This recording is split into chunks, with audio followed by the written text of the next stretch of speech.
Thank you for tuning in again. This is day 42 of Poetry Lockdown. I am bringing you a poem from one of my favorite poets. It's a poem that I've held dear to my heart for years. Lee Young Lee's To Hold. Um, if you're like me, this quarantine has really made you more aware of things you do on a daily basis and maybe pay more attention to them. This poem is about making the bed, a daily ritual, and it's really just a daily ritual that expands into a meditation on so much more for this poet. And it's also a poem that I see in deep kinship with a poem I shared earlier, Spencer Reese's At Thomas Merton's Grave. And I'll talk a little bit about the kinship I see between those two poems after reading it. This is a poem that I've memorized, so I'm going to try to recite it from memory. And if I can't, then I do have the computer here. Here we go, though. Lee Young Lee's To Hold. So we're dust. In the meantime, my wife and I make the bed. Holding opposite edges of the sheet, we raise it billowing, then pull it tight, measuring by eye as it falls into alignment between us. We tug, fold, tuck, and if I'm lucky, she'll remember a recent dream and tell me. One day we'll lie down and not get up. One day all we guard will be surrendered. Until then, we'll go on learning to recognize what it is we love and what it takes to tend what isn't for our having. So often, fear has led me to abandon what I know I must relinquish in time. But for the moment, I'll listen to her dream and she to mine, our mutual hearing calling more and more detail into the light of a joint and fragile keeping.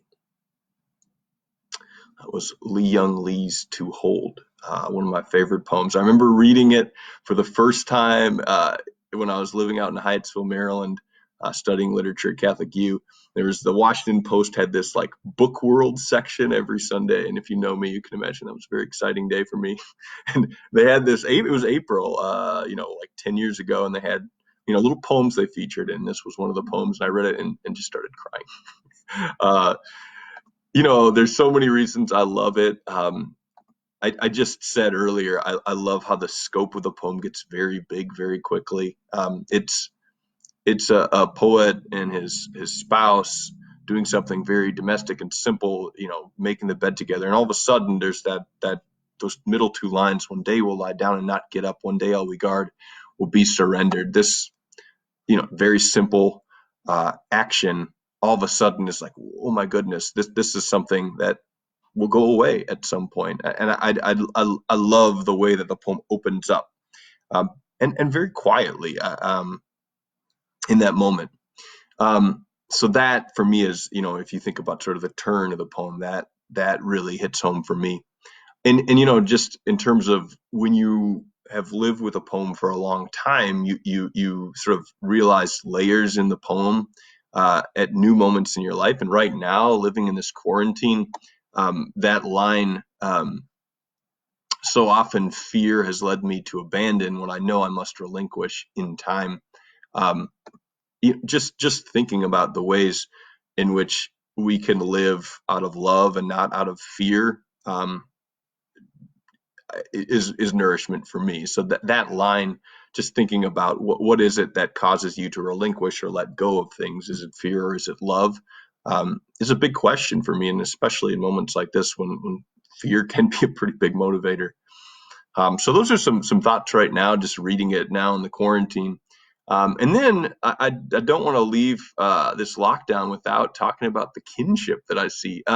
So when I think about Lee Young Lee as a poet, the words that I would use to describe him is kind of like a patient visionary. Like he kind of lets it unfold in this beautifully effortless way, whatever his vision is. And I love this idea in the closing lines. I'll listen to her dream and she to mine, our mutual hearing, calling more and more detail in the light of a joint and fragile keeping. So it's almost like the vision, it's like light kind of slowly, gradually unfolds that, and it's a shared vision between spouses. And to me, that feels akin to the closing lines of At Thomas Merton's Grave, which was one of our earlier lockdowns by a fantastic poet, Spencer Reese. And he's at the grave of Thomas Merton at Cistercian Monastery. And the closing lines of that poem say, "How kind time is, altering space so nothing stays wrong. And light, more new light always arrives." There's this beautiful confidence in both of these poems, and a kind of patience. And light is the image that suffuses both of them. So in my personal, poetics, I see those two poems as deeply akin, like siblings, but maybe you don't. But anyways, I thought I'd share that. So thank you for engaging with Poetry Lockdown Day 42. To close out, I will just read the last stanza of To Hold.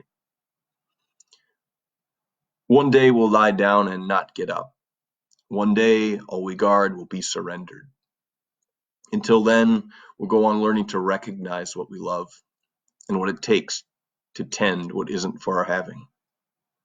So often, fear has led me to abandon what I know I must relinquish in time.